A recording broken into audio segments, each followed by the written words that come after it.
बोलो सतगुरुदेव की जय। बंदी छोड़ कबीर साहेब की जय। बंदी छोड़ गरीबदास जी महाराज की जय। स्वामी रामदेवानंद जी गुरु महाराज की जय। सर्व संतों की जय, सर्व भक्तों की जय, धर्मी पुरुषों की जय। श्री काशी धाम की जय, श्री छुडानी धाम की जय, श्री करोथा धाम की जय, श्री बरवाला धाम की जय। सत साहिब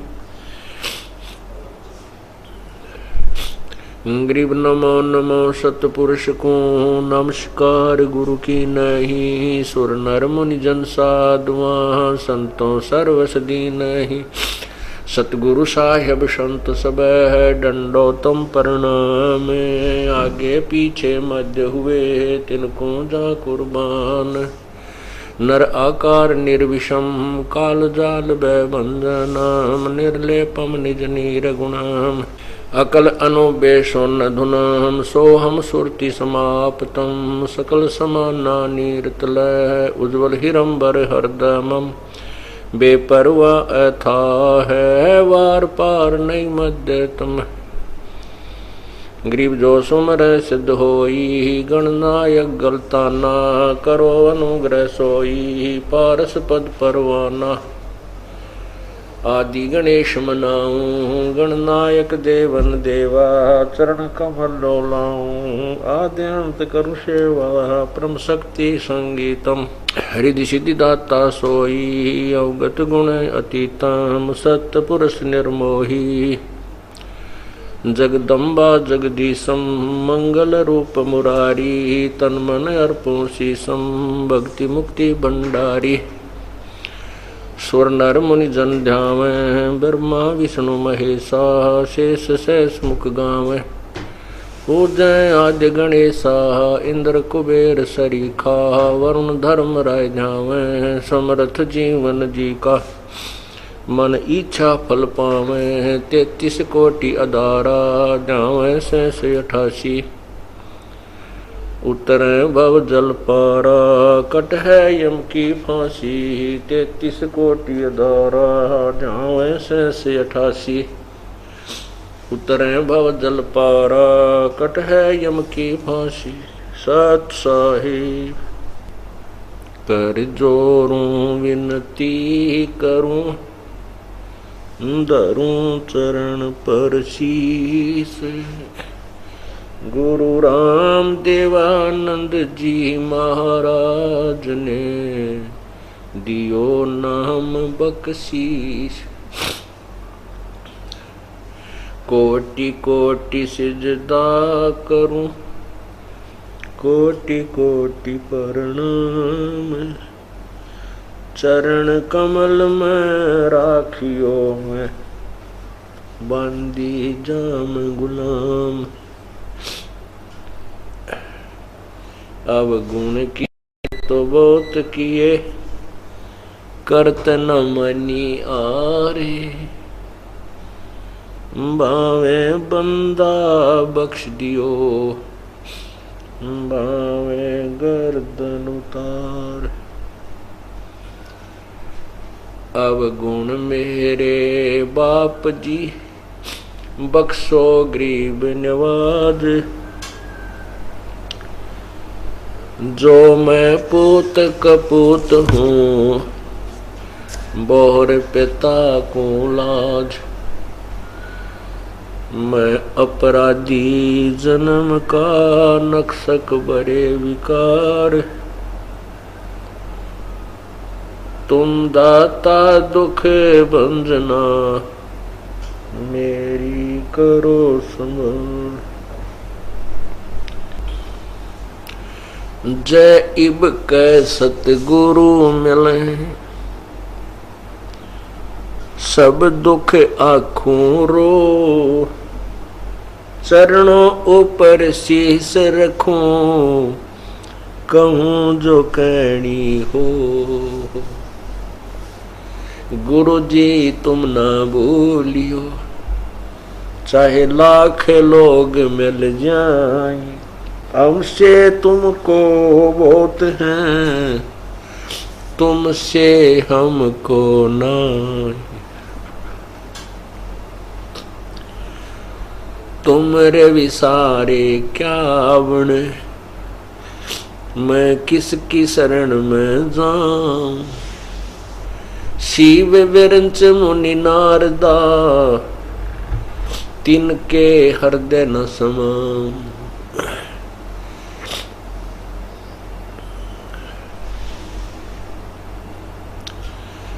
बंदे तू कर बंदगी, जे चावे दीदार।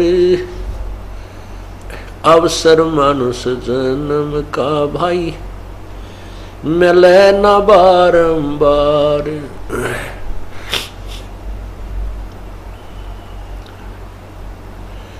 मानुष जन्म पाके नहीं रट हरि नाम।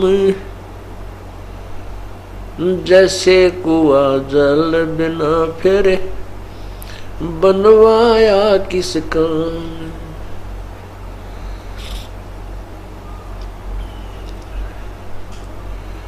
कबीर वो दिन याद करो,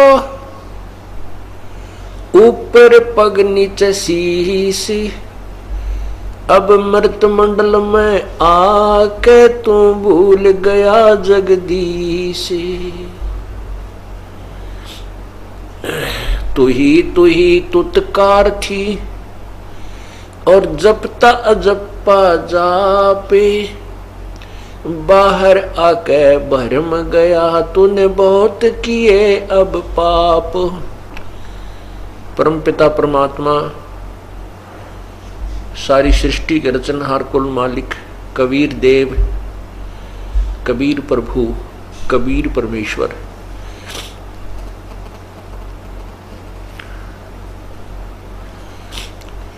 हम कालजाल में फंसी हुई आत्माओं को अपने निज घर का ज्ञान बताने के लिए, अपने वास्तविक स्थान के बारे में जानकारी देने के लिए स्वयं ही इस काल के लोक में आते हैं। और काल भगवान ने हमारे साथ ऐसा अन्याय किया हुआ है, हमारे साथ बहुत धोखा किया हुआ है।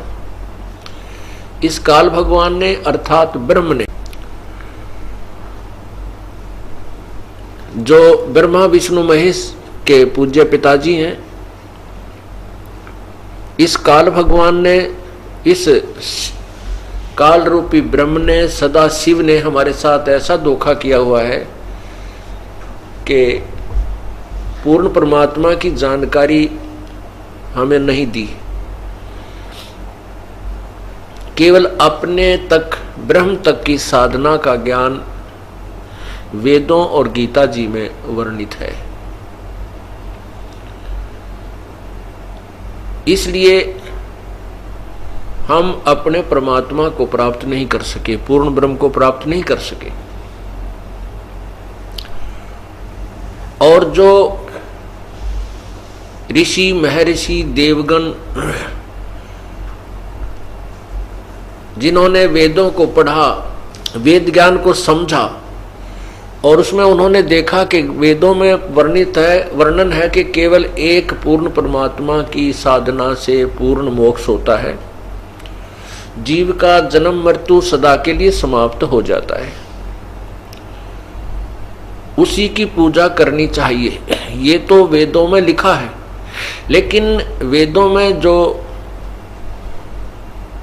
अधूरापन है वो क्या है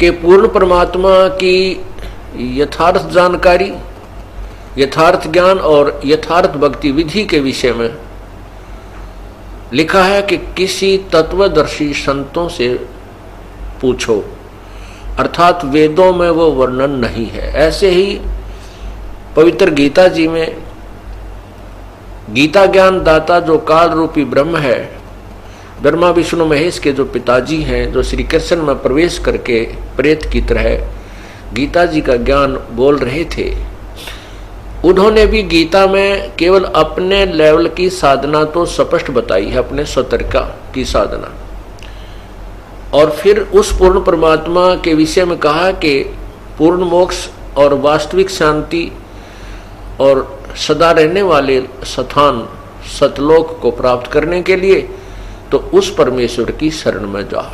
यानी गीता ज्ञान दाता से कोई अन्य प्रभु है। गीता जी अध्याय नंबर 8 के मंत्र नंबर 1 में अर्जुन ने पूछा कि प्रभु आपने जो गीता अध्याय नंबर 7 के श्लोक 29 में कहा है कि उस तत्ब्रह्म को जानकर और पूरे आध्यात्मिक ज्ञान को जानकर वो साधक फिर जन्म मरण से ही छूटने का प्रयत्न करता है, यहाँ की किसी भी वस्तु की इच्छा नहीं करता, तो वो किम तत्ब्रह्म किम अध्यात्म अधिभूत पुरुषोत्तम, कि वो कौन है, वो जो तत्ब्रह्म कौन है। 8वें अध्याय के 3 श्लोक गीता जी में कहा है, उत्तर दिया है कि वो परम अक्षर ब्रह्म है। उसी के विषय में फिर आगे इन दोनों का अपना और उस परमात्मा का ज्ञान देते हुए गीता ज्ञान दाता कह रहा है कि 8वें अध्याय के 5वें श्लोक में कहा है कि ये मेरी भक्ति कर तू मुझे प्राप्त होगा। 8वें अध्याय के 6ठे श्लोक में गीता जी में कहा है कि ये नियम है अर्जुन, अंत समय में जो जिस भी भाव में भावित रहता, अर्थात जिस आस्था जिस इष्ट में रखता है उसी को अंत समय में स्मरण करता हुआ प्राप्त होता है। 8वें अध्याय के 7वें श्लोक में कहा है कि तू मेरी भक्ति कर, युद्ध भी कर, निश्चिंत मुझे प्राप्त होगा। और अपनी साधना के लिए बताया है 8वें अध्याय के 13वें श्लोक में ओम इति एक अक्षरम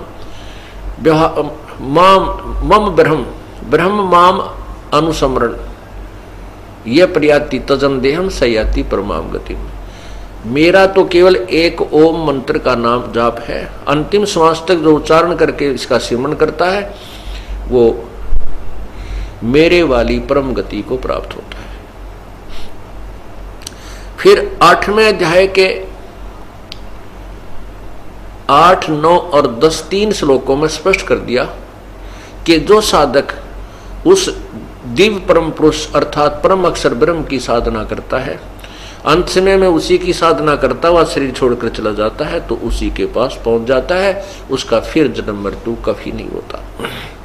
उस परमात्मा की साधना के विषय में लिखा है 4थे अध्याय के 34वें श्लोक में, उस पूर्ण परमात्मा के विषय में जो 18वें अध्याय के 62वें श्लोक में कहा है कि तू सर्वभाव से उस परमात्मा की शरण में जा, उसकी कृपा से ही तू परम शांति और शाश्वत स्थान अर्थात सतलोक को प्राप्त होगा, फिर तेरा कभी जन्म मृत्यु नहीं होगा।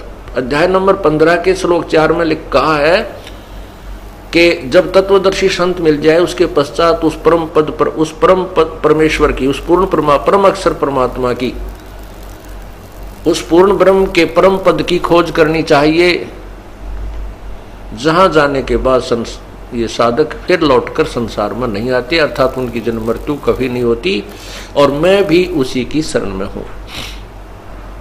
4थे अध्याय के 34वें श्लोक में कहा कि उस तत्व ज्ञान को जो 4थे अध्याय के 32वें श्लोक में लिखा है कि पूर्ण परमात्मा ने अपने मुख्य ज्ञान में अपने ही मुखारविंद से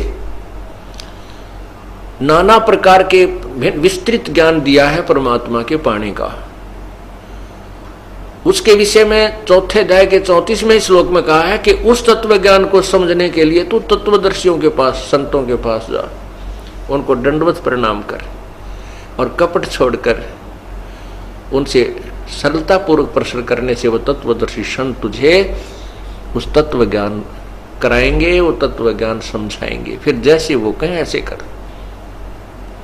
तत्वदर्शी संत की पहचान बताई है 15वें अध्याय के 1 श्लोक में कि ये ऊपर को लटका, ऊपर को जड़वाला, नीचे को तीनों गुण रूपी रजगुण ब्रह्मा सतगुण विष्णु तम गुण शिव जी रूपी शाखा है वाला एक पीपल का वृक्ष है।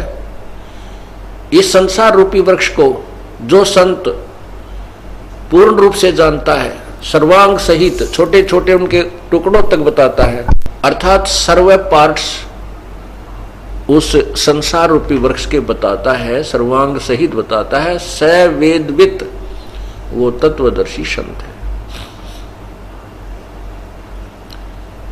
परमात्मा पूर्ण ब्रह्म ने स्वयं ही आकर के अपनी महिमा आप ही बताई थी और ये तत्व ज्ञान स्वयं ही उन्होंने सुनाया था। क्या बताया था? अक्षर पुरुष एक पेड़ है, निरंजन वाकी डार, तीनों देवा शाखा है, ये पात रूप संसार। क्या बताया है परमात्मा ने स्वयं आकर के कि वो संसार रूपी वृक्ष। अब देखिएगा, गीता अध्याय नंबर 15 के श्लोक नंबर 1 में उस तत्वदर्शी संत की पहचान बताई है। ये देखिएगा पवित्र गीता जी,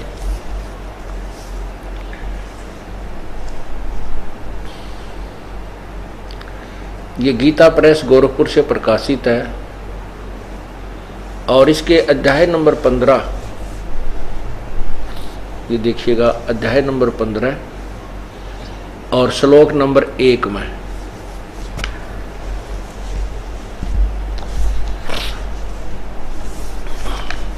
इसमें कहा है, ऊर्ध्व मूलम,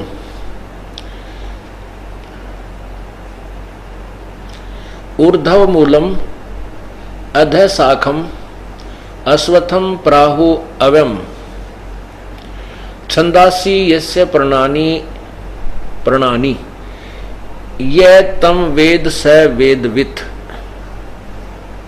ऊर्ध्व मूलम अध शाखम, इसका अर्थ है, देखिएगा, आदि पुरुष परमेश्वर अर्थात परम अक्षर ब्रह्म, पूर्ण ब्रह्म रूपी दिव्य अक्षर, दिव्य पुरुष परमेश्वर रूप मूल वाले, अर्थात उस उल्टे लटके हुए संसार रूपी वृक्ष की मूल जड़ तो पूर्ण परमात्मा समझो। अध शाखम, अध माने नीचे को होना चाहिए, इन्होंने ब्रह्मा रूप मुख शाखा वाले लिख दिया, नहीं, अध माने, ये देखिएगा, अध माने इन्होंने अध माने नीचे लिखा है, तो हमने अपनी तरफ से कुछ नहीं मिलाना, इन्हीं से शब्दों के अर्थ देकर के इसको ठीक कर लेंगे। ये देखो, अध, अध माने नीचे, ये दूसरे श्लोक में इन्होंने अध माने नीचे अर्थ किया है और यहां देखो अध, अध शाखम, नीचे को शाखा वाले, यही जाने हम। और यहां देखो, संसार रूपी पीपल के वृक्ष को अविनाशी कहते हैं, वेद जिसके पत्ते कहे गए हैं। छंदासी का अर्थ इन्होंने वेद लिखा, बल्कि छंद का अर्थ होता छोटे छोटे भाग और पत्ते आदि को, उस संसार रूप वृक्ष को, अर्थात यानी उस वृक्ष को, संसार की सृष्टि रचना को जो साधक, जो संत, जो पुरुष मूल सहित जानता है, वह वेद के तात्पर्य को जानने वाला, अर्थात वो तत्वदर्शी संत है। स वेदवित, वो वेद के तात्पर्य को जानने वाला, अर्थात वो तत्वदर्शी संत है। ये पहचान बताइए। अब वो वही ज्ञान पूर्ण परमात्मा ने, कबीर परमेश्वर ने स्वयं आकर बताया था, वो ऐसे है, देखिएगा, ये संसार रूपी वृक्ष का चित्र देखिए पूर्ण रूप से। ये जो, ये इतना देखिए नीचे नीचे का, ये है जमीन से बाहर जो नजर आता है उसको वृक्ष बोलते हैं, पेड़ कहते हैं। इस पेड़ का ये तना क्या है और ये मोटी डार कौन है, ये तीनों शाखा कौन है, तीनों गुण, रजगुण ब्रह्मा, सदगुण विष्णु, तम गुण शिव जी, ये शाखा कौन है और ये पत्ते क्या है, इनके विषय में, और जड़ क्या है, ये मूल क्या है, कौन है, इसके विषय में जो जानकारी देता है स वेदविद, अर्थात वो तत्वदर्शी संत है, वेद के अर्थात तत्व ज्ञान के जानने वाला है। अब ये जो जड़ है ये मूल परमात्मा है, ऊर्ध्व मूलम, ऊपर को जड़ वाला, अधः शाखम, नीचे को तीनों गुण रूपी शाखा वाला। ये रजगुण ब्रह्मा जी और सतगुण विष्णु, तमगुण शिव, ये तीनों शाखा हैं, ये डार है।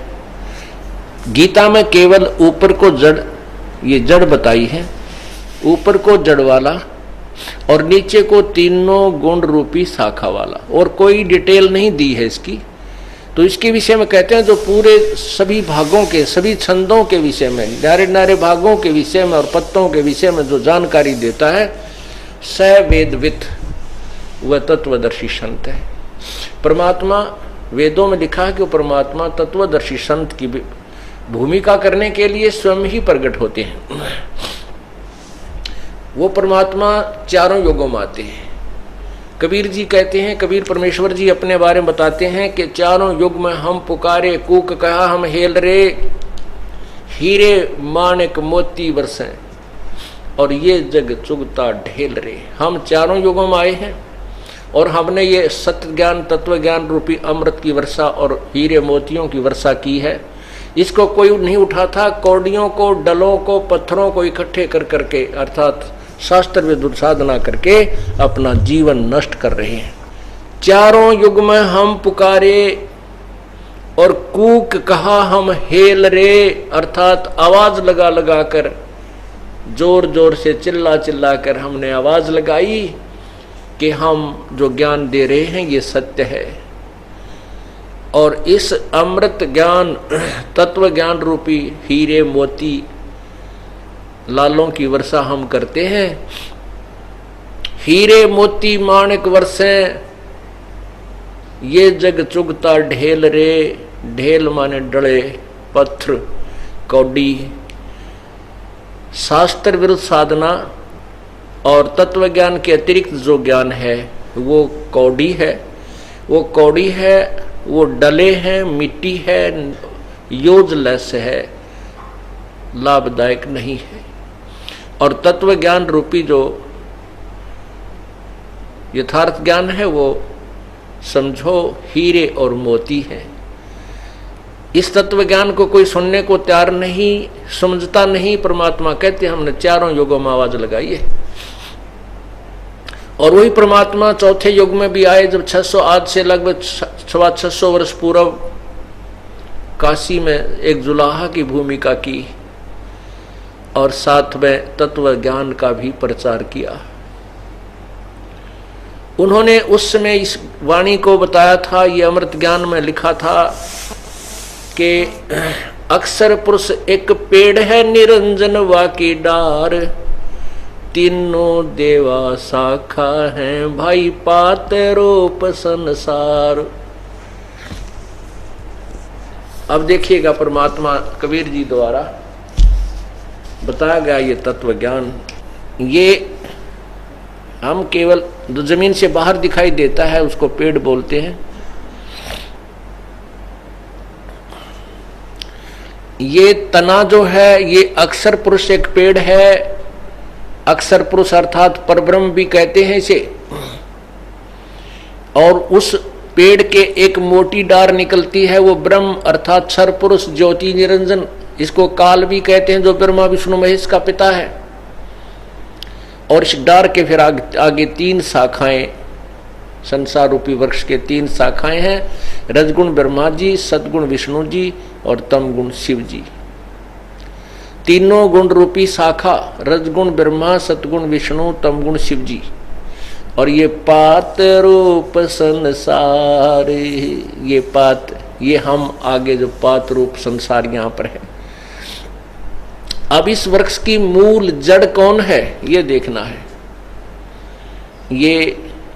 ये जड़ है, ये पूर्ण परमात्मा, सतपुरुष, परम अक्षर ब्रह्म, पूर्ण ब्रह्म, इसी के नाम है। ये जड़ है, संसार रूपी वृक्ष का आधार है। ये कौन है? ये कबीर देव, कबीर देव, वेदों में कबीर देव लिखा है और सिंपल लैंग्वेज अर्थात साधारण भाषा में उस तत्व ज्ञान में कबीर देव, कबीर प्रभु लिखा है, कबीर परमेश्वर, कबीर साहेब लिखा है। तो ये वही परमात्मा है जो सभी पूरे वृक्ष को खुराक देता है, आहार देता है, पूरे संसार रूपी वृक्ष को अर्थात पूरी सृष्टि अनंत ब्रह्मांडों को कबीर परमात्मा ही अपना सबका जो है पालन पोषण करता है, वही उनको आहार देता है, उनका पालन करता है। यही प्रमाण गीता जी अध्याय नंबर 15 के श्लोक 16 और 17 में स्पष्ट किया है कि इस संसार में दो प्रभु प्रसिद्ध है। एक ब्रह्म जिसे क्षर पुरुष कहते हैं, एक परब्रह्म, एक अक्षर पुरुष। जैसे अक्षर पुरुष तना है और क्षर पुरुष ये मोटी डार है, ज्योति निरंजन है, और फिर इसके आगे 3 पुत्र हैं, 3 शाखाएं हैं, 3 इसके विस्तार हैं, वो रजगुण ब्रह्मा, सतगुण विष्णु, तमगुण शिव। यही प्रमाण पवित्र गीता जी अध्याय नंबर 15 का श्लोक 16 और 17 स्पष्ट कर रहा है। ये देखिए,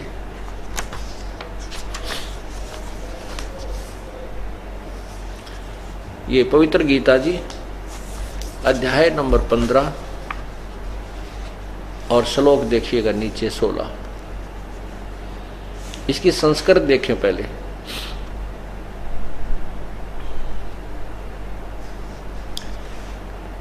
द्वौ इमौ पुरुषौ लोके क्षर च अक्षर एव च क्षर सर्वाणी भूतानि कुटस्थ अक्षर उच्यते। इसका क्या अर्थ है कि द्वौ दो, इमौ माने इस, पुरुषौ लोके इस लोक में, दो पुरुष हैं। द्वौ लोके, द्वौ माने दो, इमौ माने इस, लोके माने संसार में, पुरुषौ माने प्रभु हैं।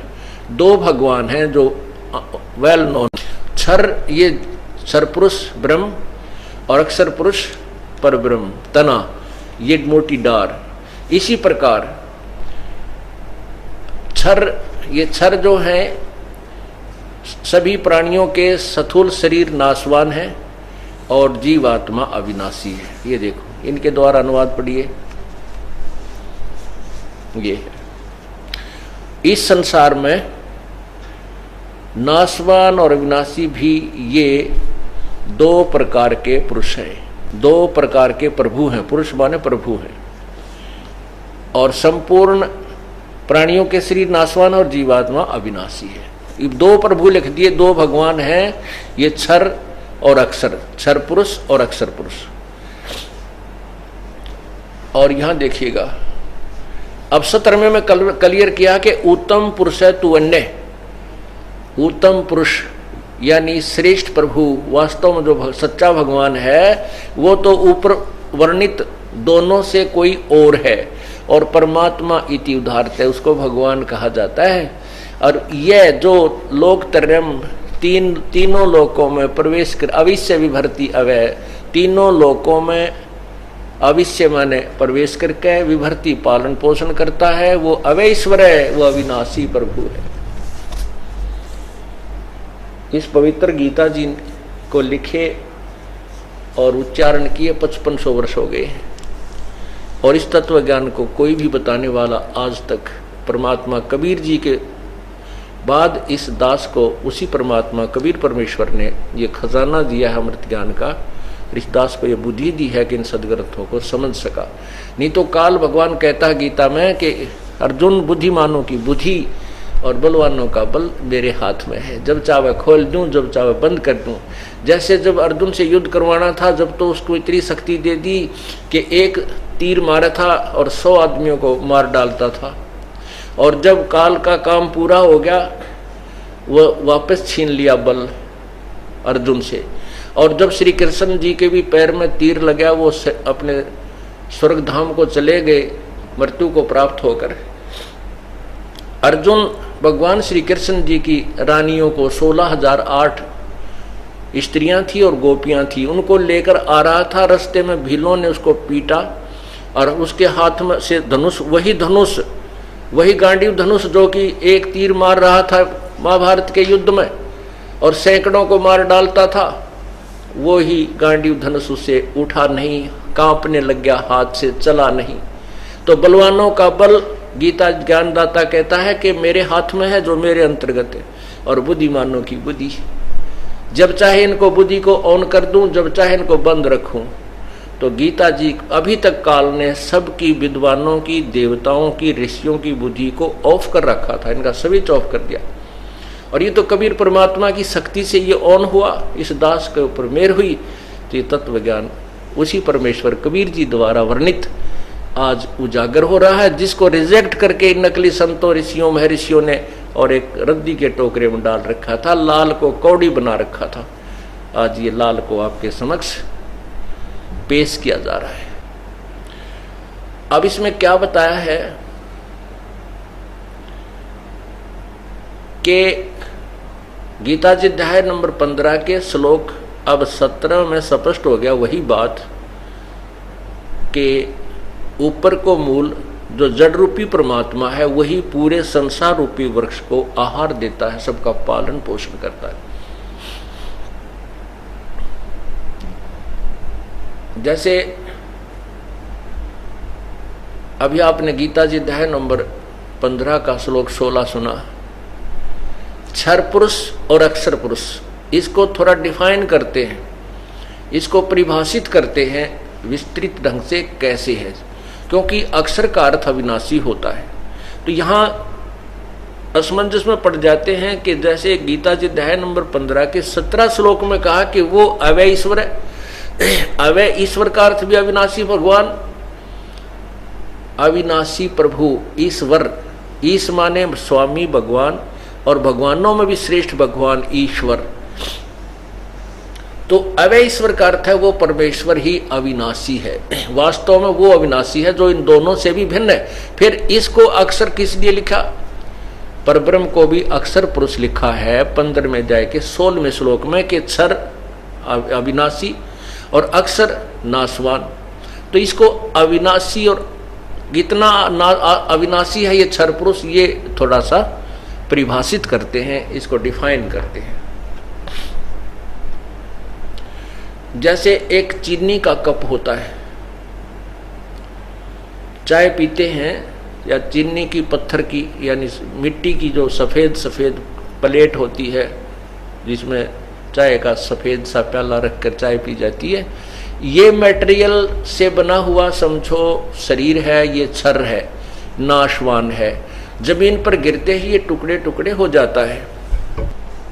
ये तो मटेरियल समझो इस ब्रह्म ज्योति निरंजन के शरीर का है, इतना कच्चा शरीर है ज्योति निरंजन, और इसी इसके 21 ब्रह्मांडों में जैसे हम हैं, देवता हैं, ये स्वयं है। और जीवात्मा सभी के अविनाशी है, ये तो मरती ही नहीं।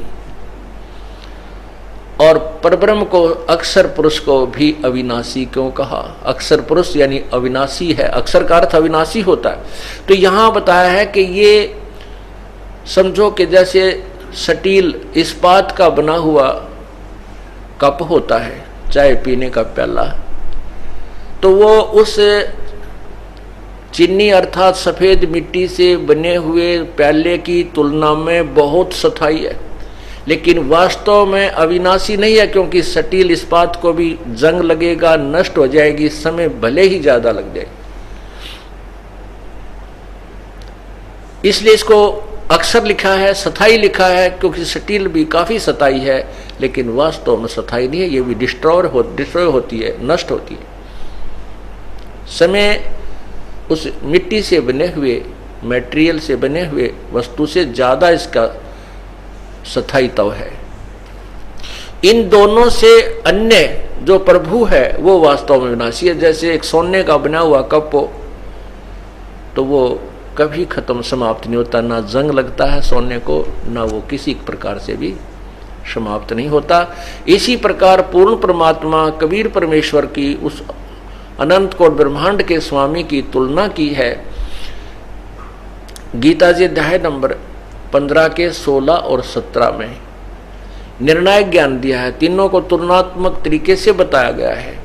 क्षर पुरुष ये ज्योति निरंजन है, अक्षर पुरुष ये परब्रह्म है, ये भी बहुत स्थायी है, लेकिन वास्तव में स्थायी नहीं, मृत्यु है।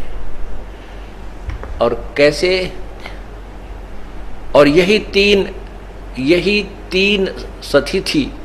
गीता जी अध्याय नंबर 7 के श्लोक 24-25 और 8 के 18 से 20-21 तक स्पष्ट किया है। इन तीनों परमात्माओं की न्यारी न्यारी सतिथि बताई है।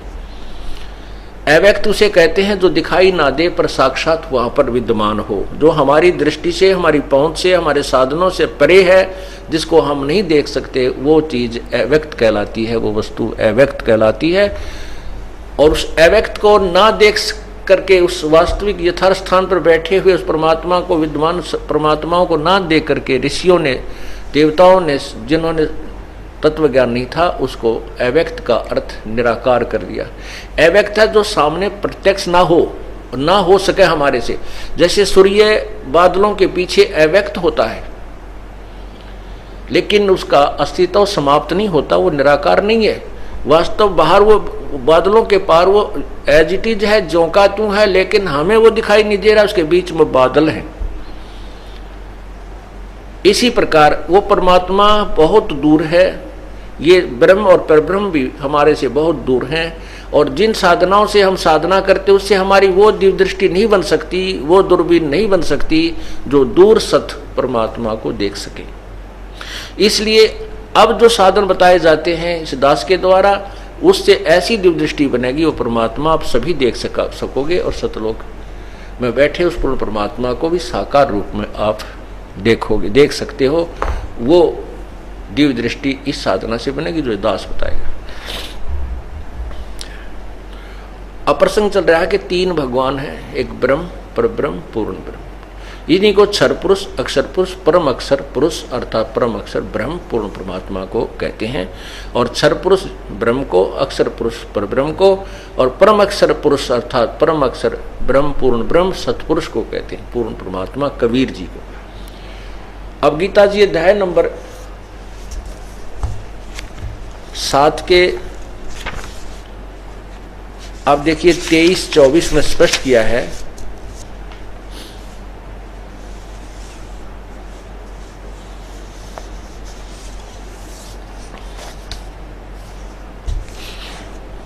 श्रीमद् भगवत गीता, इसके अध्याय नंबर ये 7 है और श्लोक नंबर देखिएगा 23 है। इसमें क्या लिखा है, नीचे देखिए 24 में लिखा है कि अव्यक्तम व्यक्तिम आपनम मन्यते माम अबुधे। मुझ माम माने मुझे अव्यक्तम, अव्यक्त को, मैं अव्यक्त हूं, मैं कभी किसी के सामने नहीं आता। मुझे व्यक्तिम आपनम मन्यते, मुझे कृष्ण रूप में व्यक्ति मानते, व्यक्ति रूप में आया मानते हैं ये बुद्धिहीन। मुझे ये बुद्धिहीन जन समुदाय जो सामने खड़ा है, ये एक बुद्धिहीन समुदाय मुझ अव्यक्तम, अव्यक्त को व्यक्ति रूप में आया हुआ मानते हैं। परम भावम अजानत मम एवं अनुतमम है, मेरे अनुतम यानी घटिया इस अविनाशी सिद्धांत से ये परिचित है कि मैं कभी किसी के सामने नहीं आता। यहाँ देखो इसमें स्पष्ट करते हैं, फिर हिंदी देखिए। बुद्धिहीन पुरुष ये जन समुदाय मेरे अनुतम अविनाशी परम भाव को न जानते हुए,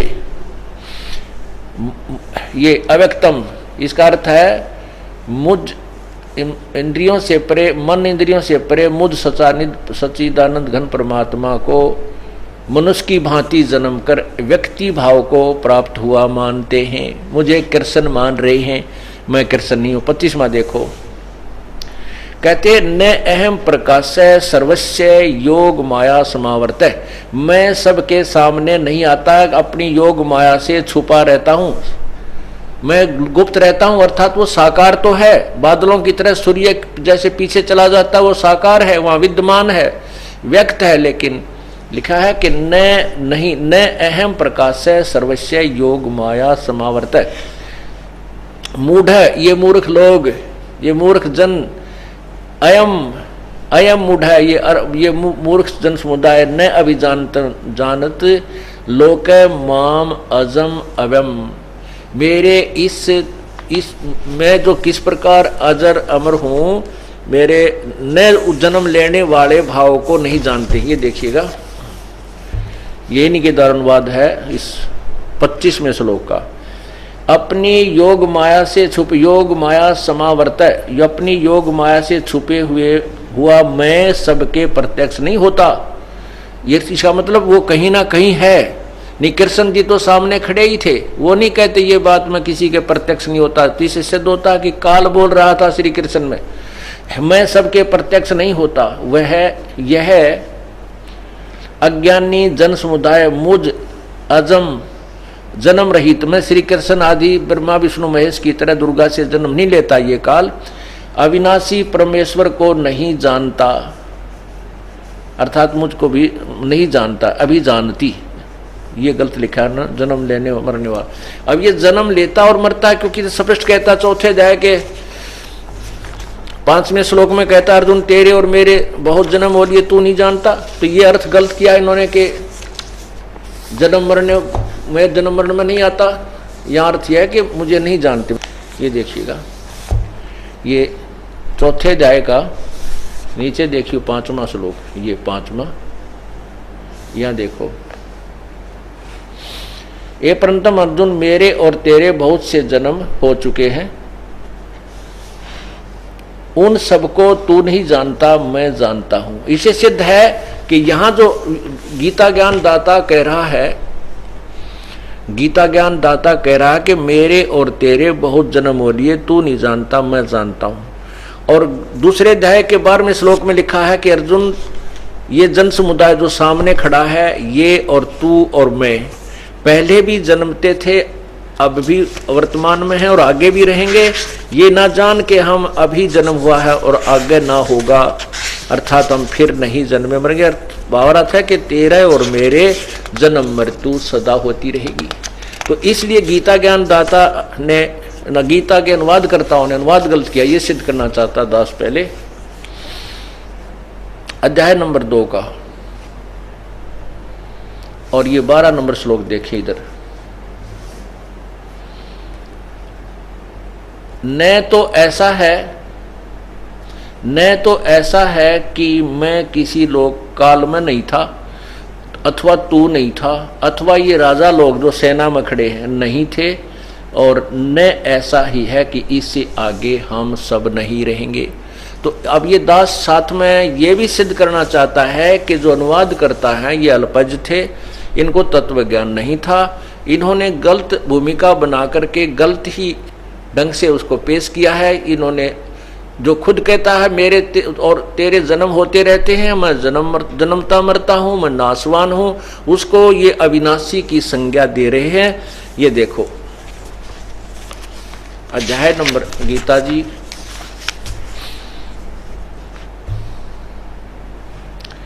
अध्याय नंबर ये 7 का और ये श्लोक देखिए इधर, ये 24 नीचे देखो, 24 और ये 25। इसमें लिखा है कि न अहम प्रकाशः सर्वस्य योगमाया समावर्त है, मूढ़ अयम न अभिजानती लोका माम अजम अवम। इसका वास्तविक अर्थ ये है कि मेरे सिद्धांत को ना जानकर ये मुझे अजम और न मरने वाला मानते हैं, और मैं अपनी योग माया से छुपा रहता हूँ, सबके सामने नहीं आता। इससे सिद्ध है कि वो कहीं ना कहीं बैठा है और वो साकार है। अब इसमें इन्होंने जो इसको बताया है कि जन्म रहित, जन्म ने न मरने वाला बताया, ये गलत अनुवाद किया। ये देखिएगा 7वें अध्याय का 25वें श्लोक का अनुवाद अन्य सभी अनुवादकर्ताओं ने ऐसा किया जैसा ये किया हुआ है। गीता प्रेस गोरखपुर से प्रकाशित में। अपनी योग माया से छिपा हुआ मैं सबके प्रत्यक्ष नहीं होता, इसलिए यह अज्ञानी जन समुदाय मुझे मुझ अजम लिखा है, अजम जन्म रहित अविनाशी परमेश्वर को न अभी जानते, नहीं जानता, अर्थात मुझको जन्मने मरने वाला समझता। और ये खुद कह रहा है कि मैं तो जन्मता हूँ, मरता हूँ, आगे भी होगा, तेरे भी जन्म होंगे, मेरे भी होंगे। तो ये यहाँ फिट नहीं होता कि ये अपने बारे में अजम कहे या अपने आप को न जन्मने वाला कहे। इसका अर्थ ये है कि इसमें स्पष्ट किया चौथे अध्याय के 9वें श्लोक में कि मेरे जन्म और कर्म अलौकिक है। मैं ऐसे जैसे तुम जन्म लेते हो माँ से, माया दुर्गा से, मैं ऐसे जन्म नहीं लेता। इसका जन्म कैसे होता है? ये अपनी सबल शक्ति से अपने नाना शरीर बनाता है और उसी से फिर ये नष्ट होता है। इसका पूर्ण परमात्मा की तरफ से ऐसा नियम बनाया हुआ है। ये भी मरता है, जन्मता है। वो विधि अभी बताएगा दास कैसे जन्मता और मरता है। अब देखिए चौथा अध्याय आपने पढ़ा। चौथे अध्याय में आपने क्या पढ़ा कि उन्होंने गलत किया है कि मैं जन्म मृत्यु नहीं आता। अब चौथे अध्याय के पांचवें श्लोक में ये गीता ज्ञानदाता कहता है कि मेरे और तेरे बहुत जन्म हो लिए। ये देखिएगा।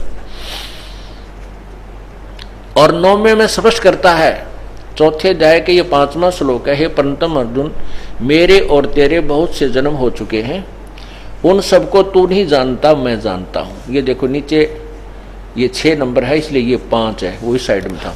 अच्छा, अब 9वें इसी के 9वें श्लोक में देखिएगा, गीता अध्याय नंबर 4 के श्लोक नंबर 9 में क्या लिखा है कि हे अर्जुन, मेरे जन्म और कर्म, अर्थ इससे सिद्ध है कि जन्म तो है गीता ज्ञानदाता का, मेरे जन्म और कर्म दिव्य अर्थात अलौकिक है, निर्मल और अलौकिक है।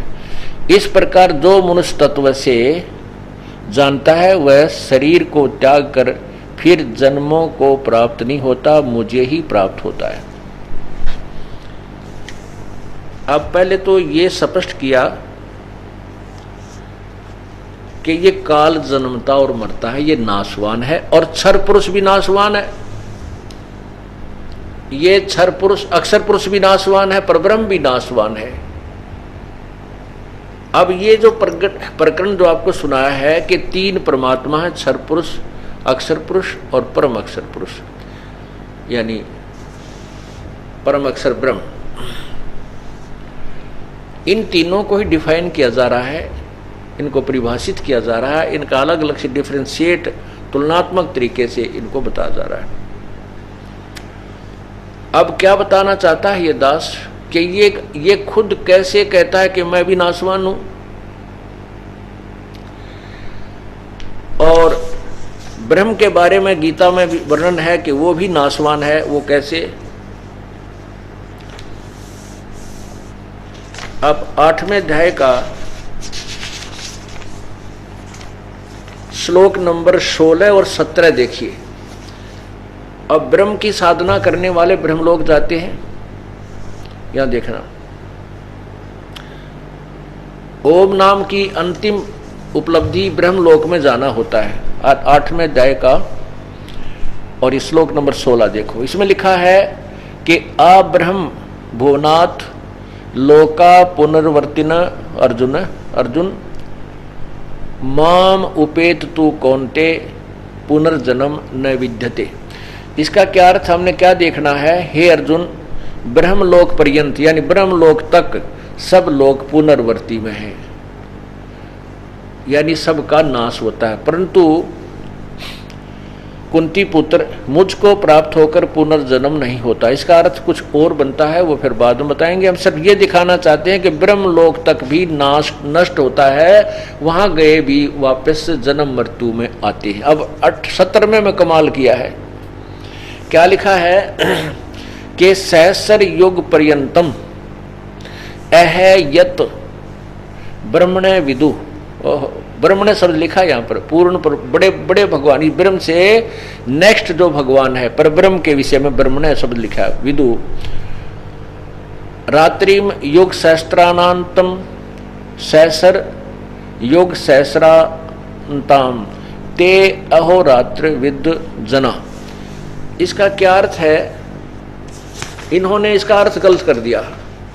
इसमें केवल 1000 युग लिखा है, सहस्र युग 1000 युग पर्यंत, 1000 युग की रात और इतना ही दिन होता है किसका? परब्रह्म का।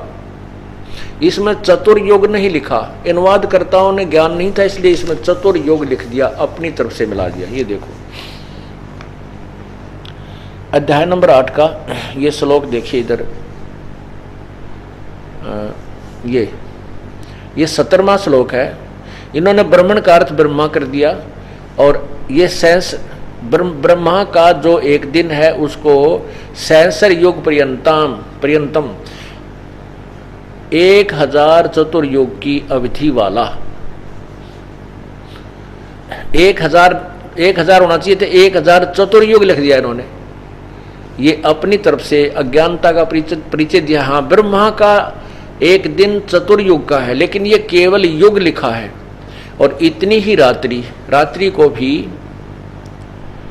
1000 चतुर्युग की अवधि वाली जो पुरुष यानी जो संत तत्व से जानते हैं वे योगीजन काल के तत्वों को जानने वाले हैं।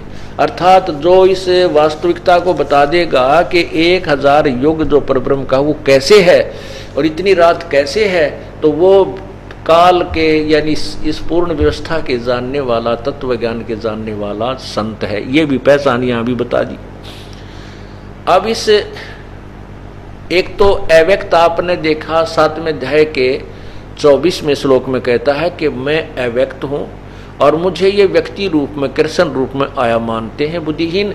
आई am not Krishna, I am not Krishna, मैं कृष्ण नहीं हूं। इति सिद्धम, क्योंकि अगर कृष्ण ये वो शब्द कहता जो बोल रहा था गीता नजर आवा था, लेकिन वो ये नहीं कह सकता मैं व्यक्ति रूप में नहीं हूं, वो तो सामने खड़े थे। उसके अंदर श्री कृष्ण के अंदर ये काल बोल रहा था, प्रेत की तरह प्रवेश करके ब्रह्म सरपुरुष बोल रहा था। और 8वें अध्याय के अब देखिएगा, अब ये रात्रि बताते हैं आपको 1000 युग, केवल युग नोट चतुर्युग की कैसे परब्रह्म की रात्रि होती है। जैसे ब्रह्मा जी का एक दिन 1008 चतुर्युग का होता है, इसको लंप सप में वैसे हम 1000 युग चतुर्युग मानते हैं। ये चतुर्युग का जैसे सतयुग, त्रेता, द्वापर और कलयुग, ये चारों युगों को मिलाकर के एक चतुर्युग बनता है। ऐसे 1008 चतुर्युग का ब्रह्मा जी का दिन इतनी ही रात्रि है और 2 दिन रात 30 दिन रात का एक महीना बनता है, 12 महीने का एक वर्ष बनता है और 12 महीने का एक वर्ष बनता है। 100 वर्ष की आयु ब्रह्मा जी की है और ब्रह्मा जी से 7 गुना ज्यादा शिव जी की है, ना विष्णु जी की, क्षमा करना। ब्रह्मा जी से 7 गुना ज्यादा आयु विष्णु जी की है और विष्णु जी से 7 गुना आयु शिव जी की है, शंकर भगवान की है, महेश की है। अब 7 ब्रह्मा की मृत्यु के उपरांत एक विष्णु मरता है, 7 विष्णु की मृत्यु के उपरांत एक शिव मरता है, शंकर मरता है और 70,000 त्रिलोकीय शंकर शिव मरने के उपरांत 70,000 शिव जब मर जाते हैं तो एक युग होता है परब्रह्म का, एक युग होता है परब्रह्म का, अक्षर पुरुष का। और उस समय ये काल का जो ये सदाशिव रूप में, महाशिव रूप में, महाब्रह्मा रूप में, महाविष्णु रूप में जो 21वें ब्रह्मांड में रहता है, उस समय इसकी मृत्यु हो जाती है और इस एक ब्रह्मांड का पूर्ण रूप से विनाश हो जाता है। इसमें कोई जन स्थिति नहीं रहती, ये लोक ज्यों के त्यों रह जाते हैं। कुछ लोग जो विशेष लोग हैं वो रह जाते हैं। और इसका पूर्ण रूप से जन रहित हो जाता है, तो ये सारे सभी दूसरे ब्रह्मांड में चले जाते हैं। काल भी अपनी शब्द शक्ति से स्वयं अपना जन्म, अपनी शरीर धारण करता है शब्द शक्ति से, और दुर्गा भी, और साथ में फिर ये सारे अन्य प्राणी भी वहाँ इसी तरह उत्पन्न किए जाते हैं। तो यहाँ एक जो ब्रह्म एक युग बन गया पर ब्रह्म का, उसमें एक काल की एक बार मृत्यु हुई। ऐसे 1000 युग का परब्रह्म का एक दिन इतनी ही रात्रि होती है। जब परब्रह्म का एक दिन खत्म हो जाता है 1000 युग का, नोट चतुर्युग, तो उस समय 21 ब्रह्मांड इस ब्रह्म के काल के नष्ट हो जाते हैं। यो काल भी मृत्यु को प्राप्त होता है, ये काल भी मृत्यु को प्राप्त होता है, दुर्गा भी मृत्यु को प्राप्त होती है, और सभी प्राणी समाप्त हो जाते हैं। इनका केवल सूक्ष्म शरीर परब्रह्म के लोक में रख दिया जाता है। 1000 युग की जो रात्रि परब्रह्म की जब समाप्त हो जाएगी, फिर पुनः दिन होगा, तो इस ब्रह्म को और दुर्गा को फिर एज इट इज वापस यहाँ परमात्मा के, पूर्ण परमात्मा के बनाए विधान अनुसार ये दोबारा फिर अपने 21 ब्रह्मांडों में आएंगे, और सभी प्राणी दुर्गा समावेश होंगे, और फिर अपने अपने कर्म अनुसार ये जन्म फिर प्रारंभ हो जाएगा। अब परब्रह्म के जो एक युग हुआ और 1000 युग की रात हुई, दिन हुआ, इतनी ही रात्रि हुई। इसी प्रकार उसकी आयु का विधान है कि 1000 युग का दिन परब्रह्म का, इतनी ही रात्रि हुई, और 30 दिन रात का एक महीना हुआ, और 12 महीने का एक वर्ष हुआ, और 100 वर्ष की परब्रह्म की आयु हुई। यानी परब्रह्म जो सेकंड नंबर अव्यक्त है वो भी मरेगा, वो भी अव्यक्त है, वो दिखाई नहीं देता लेकिन वहां पर विद्यमान है। अब उसका भी नाश होगा, लेकिन कितना लंबा समय, ओए होए। पहले तो ब्रह्मा का एक दिन, ओए होए, 1008 चतुर्युग, एक युग में, एक चतुर्युग में 43,20,000 वर्ष होते हैं। ऐसे ऐसे 1008 चतुर्युग, और इतना दिन फिर रात, और फिर ऐसे ऐसे 100 वर्ष, फिर महीने, फिर 100 वर्ष की ब्रह्मा की आयु, उससे 7 गुणी विष्णु की, फिर 7 गुणी शिव की, वो शिव मरे। तब 70,000 बार जब शिव जी मर लेगा यहाँ वाला, तब एक बार वो ब्रह्म मरेगा, क्षर पुरुष मरेगा, और एक युग होगा परब्रह्म का। और 1000 युग की परब्रह्म का दिन, 1000 युग की रात, और फिर इसी प्रकार 30 दिन रात का महीना, 12 महीने का वर्ष, 100 वर्ष की आयु परब्रह्म की, फिर उसकी मृत्यु। अब इसलिए उसको अब अक्षर पुरुष कहा कि बहुत लंबे समय में नाश होगा उसका, पर अंत जरूर है। फिर उससे जो अलग अव्यक्त है वो, और इस अव्यक्त से, जिसमें परब्रह्म की एक दिन में जो 21 ब्रह्मांड काल के ब्रह्म के समाप्त हो जाएंगे, उस और उतने ही रात्रि के बाद फिर वापस आएंगे, उस अव्यक्त में ये रख दिए जाते हैं, समा जाते हैं सभी प्राणी 21 ब्रह्मांड के। और जब दिन होता है तो फिर वापस उसी अव्यक्त, यानी क्षर पुरुष अव्यक्त, अक्षर पुरुष अव्यक्त से, परब्रह्म अव्यक्त से ये वापस फिर जन्म वापस आ जाते हैं 21 ब्रह्मांड। लेकिन फिर लिखा कि उस अव्यक्त से भी परे जो अविनाशी अव्यक्त है, वह पूर्ण परमात्मा है, वो सभी प्राणियों के नष्ट होने पर भी कभी नष्ट नहीं होता। 3 से दोगे।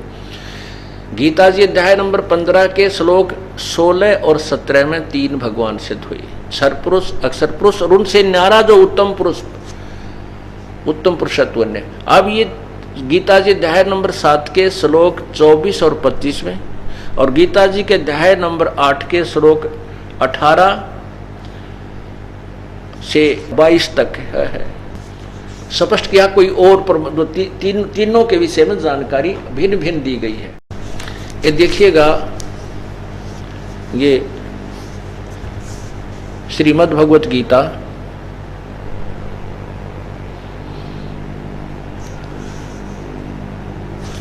अध्याय नंबर 8 का।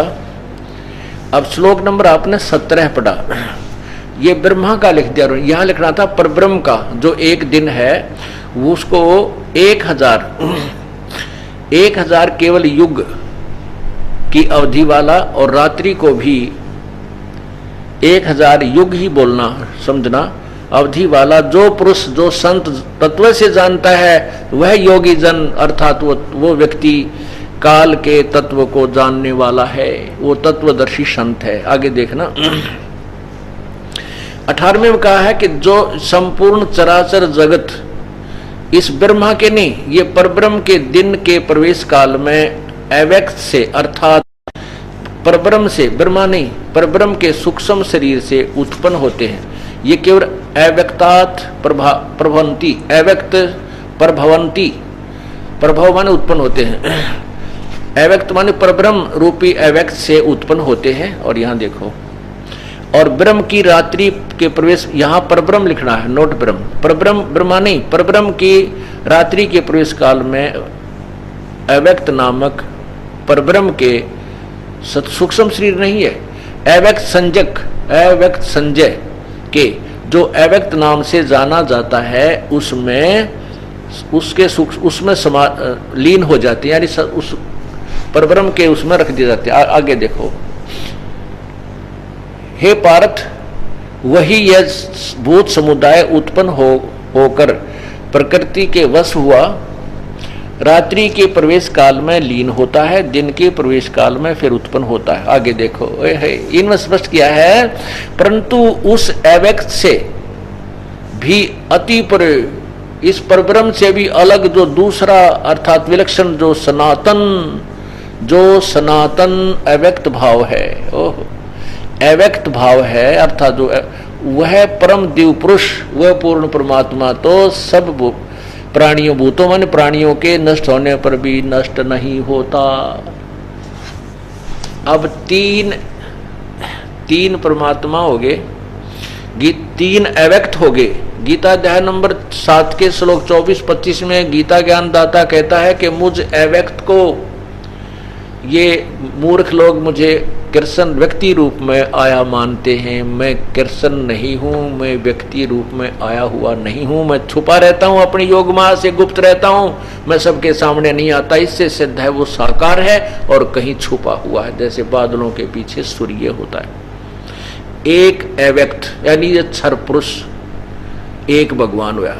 फिर 8वें अध्याय के 18वें श्लोक में लिखा है कि जब उस परब्रह्म की रात्रि प्रारंभ होती है तब तो सभी प्राणी उसमें लीन हो जाते हैं, परब्रह्म के भी और यहाँ इस क्षर पुरुष के भी, ब्रह्म के भी, उसमें समा जाते हैं, समाप्त हो जाते हैं। वो अपने अलग लोक है परब्रह्म का, के अंदर एक राजधानी स्थान है, उसमें रख लेता है और उससे फिर सभी को दोबारा उत्पन्न करता है। इस प्रकार उस अव्यक्त से भी और जो अव्यक्त यानी दूसरे नंबर का जो अव्यक्त है परब्रह्म, उससे भी जो तीसरे नंबर का अव्यक्त भाव है वो पूर्व अक्षर परमेश्वर परम दिव्य परमात्मा तो सभी प्राणियों के नष्ट होने पर भी कभी नष्ट नहीं होता। 3 हो गए।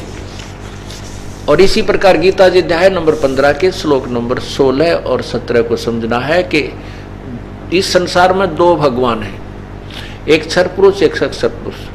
और इसी प्रकार इनके लोकों में जो प्राणी है ये भी सबके शरीर तो नाशवान है लेकिन जीवात्मा अविनाशी है। 15वें अध्याय के 17वें श्लोक में स्पष्ट किया कि इन दोनों से भी उत्तम पुरुष तो अन्य, वो वास्तव में श्रेष्ठ भगवान तो इन दोनों से भी न्यारा है और वही परमात्मा कहलाता है। वही तीनों लोकों में प्रवेश करके सबका धारण पोषण करता है। वो अव्यय ईश्वर है, वो अविनाशी परमात्मा है, वो वास्तव में अविनाशी है, जो गीता जी के अध्याय नंबर अब 7 और 8 के अंदर सिद्ध हो गया। 15वें अध्याय के 18वें श्लोक में जो गीता ज्ञान दाता कहता है कि मुझे ये लोक वेद के अनुसार सुनी सुनाई दंत कथाओं के आधार से मुझे भगवान मानते हैं, उत्तम पुरुषोत्तम मानते हैं, लेकिन मैं पुरुषोत्तम नहीं, पुरुषोत्तम तो कोई और है। लोक वेद सुने सुनाए ज्ञान के आधार पर मुझे पुरुषोत्तम, मैं पुरुषोत्तम प्रसिद्ध हूँ। और जो मुझे इस तरह जानते वो मेरे पर आश्रित रह जाते हैं, लेकिन उत्तम भगवान सर्वश्रेष्ठ परमात्मा तो कोई और है। अब ये दास आपको क्या सिद्ध करना चाहता था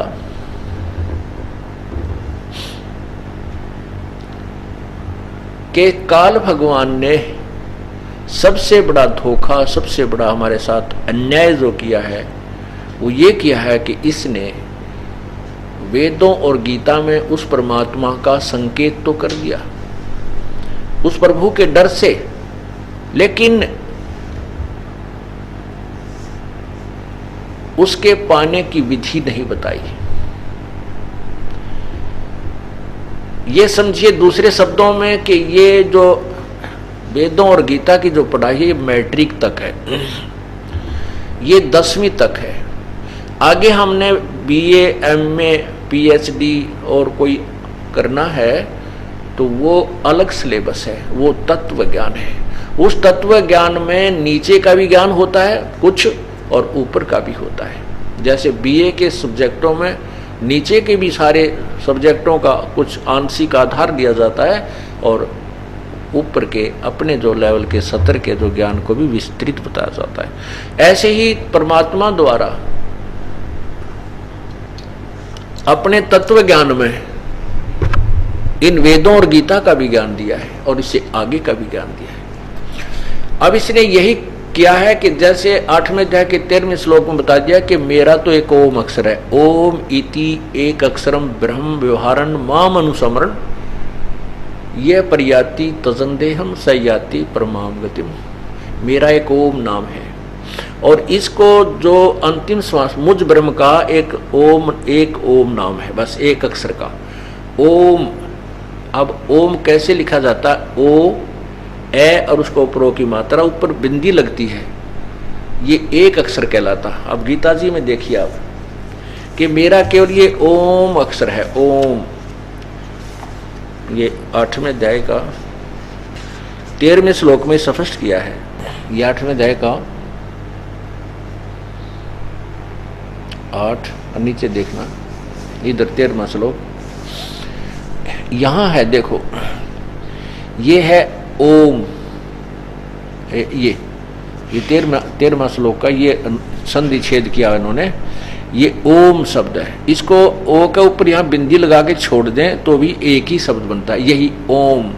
तो कहते हैं मेरा तो ओम इति एक अक्षरम ब्रह्म व्यवहारन माम अनुसमरण और ये प्रयाति तजंदेहम सयाति परमाम गतिम।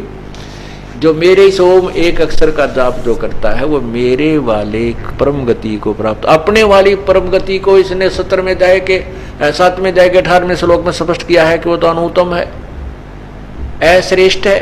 इसलिए 18वें अध्याय के 62वें श्लोक में 15वें से आएगा चौथे श्लोक में और बार बार कई जगह लिखा है 18वें अध्याय के 66वें श्लोक में कि उस परमात्मा की शरण में जा, उसकी कृपा से तू परम शांति शाश्वत स्थान को प्राप्त होगा। अर्थात गीता ज्ञान दाता से कोई और श्रेष्ठ प्रभु है, उत्तम पुरुषा तो अन्य। तो इसलिए अपने वाली गति को भी अश्रेष्ठ इसलिए कह रहा है क्योंकि इसमें जन्म और मृत्यु कभी समाप्त नहीं हो सकते, कर्म आधार पर दंड भी भोगना ही पड़ता है। अब 8वें अध्याय के 13वें श्लोक में तो अपनी तो बता दी। अब 17वें अध्याय के 23वें श्लोक में कहा कि ओम तत् सत इति निर्देश ब्रह्मण त्रिविध समर्थ है। उस पूर्ण परमात्मा, ब्रह्मण माने बड़े भगवान, पूर्ण परमात्मा, परम दिव्य परमात्मा, उस सचिदानंद घन परमेश्वर की, ये देखिएगा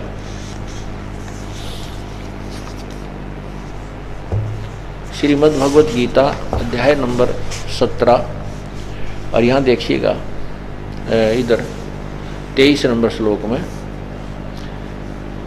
ओम तत्सत इति निर्देश है ब्रह्मण त्रिविध समर्थ है और ब्राह्मणा तेन वेदा च यगा च विहिता पुरा। ओम तत्सत,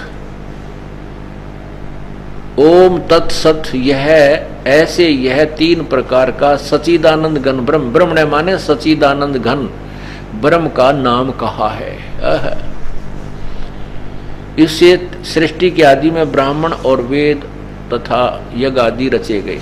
ये इन्होंने अनुवाद गलत किया। इसका अर्थ ये नहीं बनता।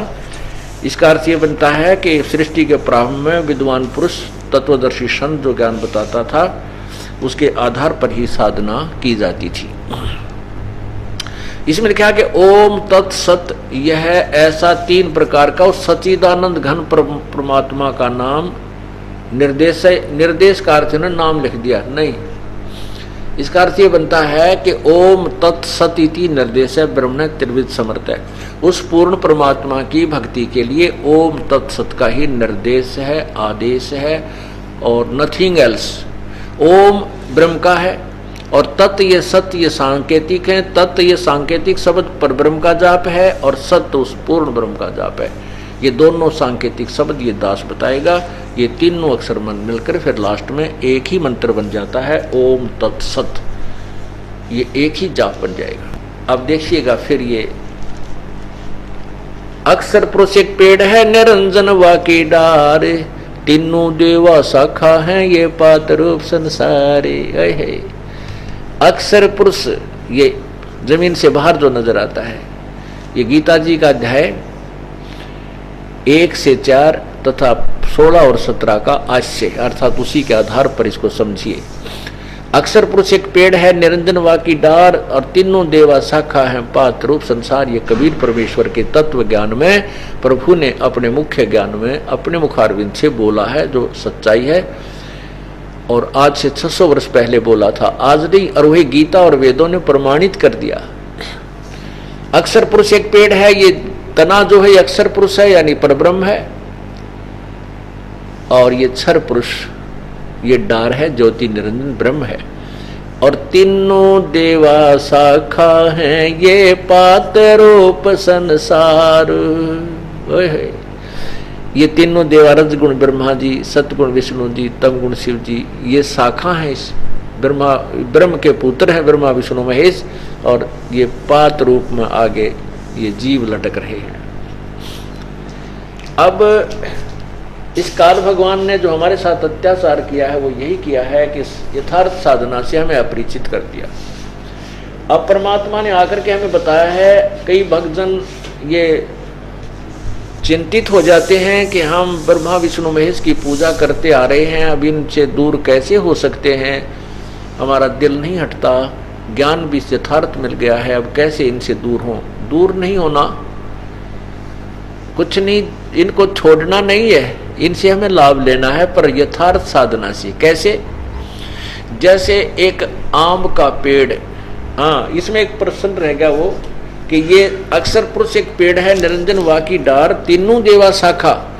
ये तो हमने बता दिया कि इससे ऊपर जो है ये एक पेड़ आपको, जैसे गीता जी अध्याय नंबर 15 के श्लोक 16 में कहा कि इसमें 2 भगवान प्रसिद्ध है, ब्रह्म और परब्रह्म, इनको ज्यादा जानते, इसलिए ये बाहर का स्थिति बता दी।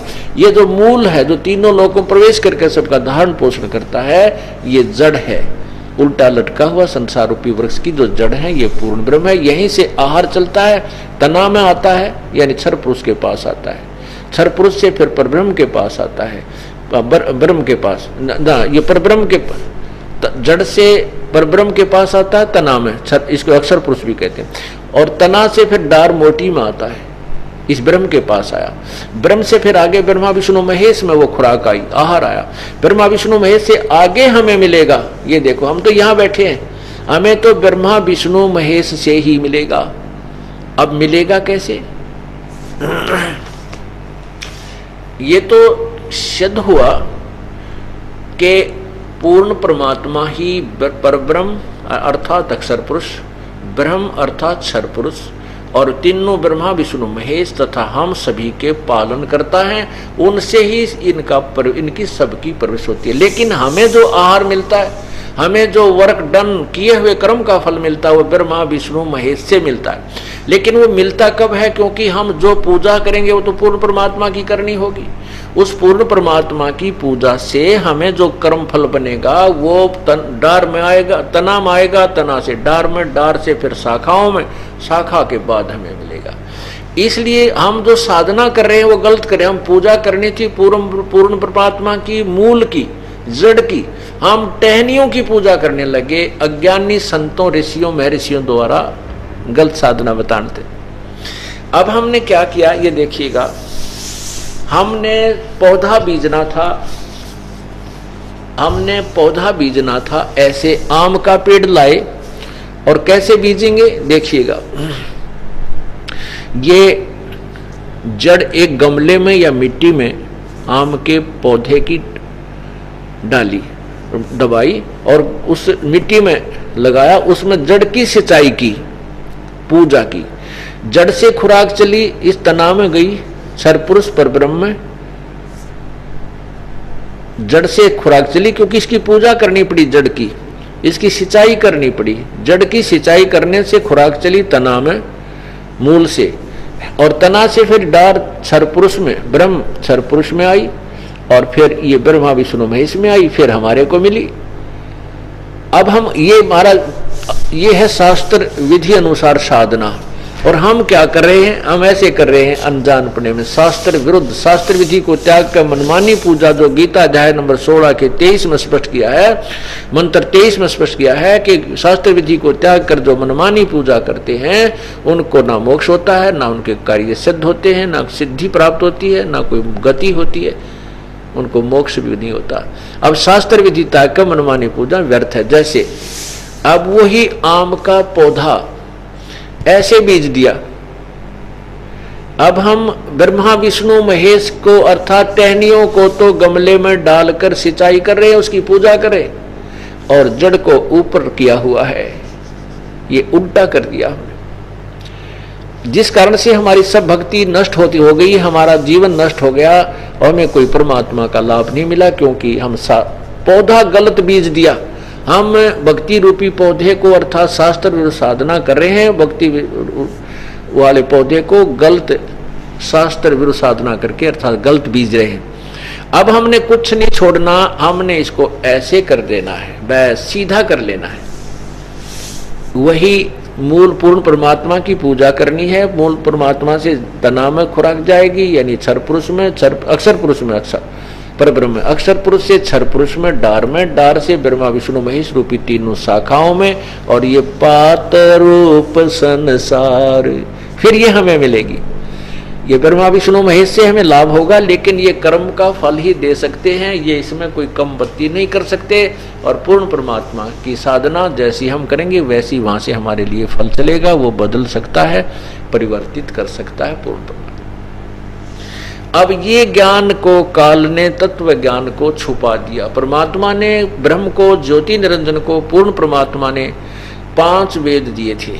वैसे तो ये सारा ज्ञान एक ही है, लेकिन ये 5 विभागों में विभाजित है, एक ही बुक समझो इसकी। काल ने क्या किया कि उस एक ज्ञान को 5 विभाग कर दिए। 4 वेदों को तो 4 विभागों को, पार्ट्स को तो भेज दिया, नीचे दे दिया ब्रह्मा को, और जो तत्व ज्ञान रूपी जो 5वां वेद था वो छुपा दिया। सवसम वेद, उसको सूक्ष्म वेद, सवसम वेद, यानी बहुत ही गहन ज्ञान है वो, उसको नहीं दिया, और उसको सब सूक्ष्म वेद को परमात्मा ने आकर ही प्रकट किया। इसलिए हम भक्ति से दूर होते चले गए, क्योंकि हम साधना शास्त्र विरुद्ध करते रहे, ब्रह्मा विष्णु महेश की पूजा करते रहे, टहनियों को गमले में डालकर उसको सिंचाई करते रहे, वो गल गई, नष्ट हो गए, हम भी, हमारा पौधा भक्ति रूपी समाप्त हो गया, हमारा जीवन नष्ट हो गया। उसी पौधे को अर्थात उसी भक्ति को हम शास्त्र अनुसार करने शुरू करेंगे तो हमें पूर्ण लाभ मिलेगा। ये धोखा हमारे साथ काल भगवान ने किया। अब वो परमात्मा ने, उस पूर्ण ब्रह्म ने आकर के हमारे को ये तत्व ज्ञान दिया,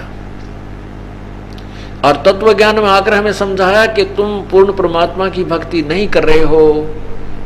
पहले तो आप भक्ति करनी भूल गए, क्योंकि जो साधनाएं तो आप कर रहे हो उससे न तो कर्म की मार टलती है, जो पाप कर्म है उसके कारण जो दुख होना वो आ ही जाता है, उससे आपको कोई लाभ नहीं होता, और न ही आपके कोई धन में वृद्धि हो पाती है। आप कोशिश भी करते हो, जंतर मंत्र वेदों के अनुसार भी करते हो और भी करते हो, कोई लाभ नहीं होता, वो तो उतना ही मिलता जो आपके पूर्व निर्धारित संस्कारों में लिखा हुआ है, जो प्रारब्ध में है।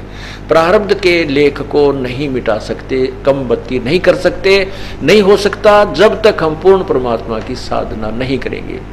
कहते हैं मासा घटे न तिल बधे, विद न लिखे जो लेख, सच्चा सतगुरु मेट कर ऊपर मारे मेख। फिर कौन है वो सच्चा सतगुरु? जम जो राजा से डरे, मिटे कर्म के लेख, अदली अदल कबीरे हैं वो कुल के सतगुरु एक। तो जब तक हम पूर्ण परमात्मा की साधना पूर्ण संत से और तत्व ज्ञान को समझकर नहीं प्राप्त करते हैं, तब तक हम केवल अपने प्रारब्ध को ही भोग रहे होते हैं।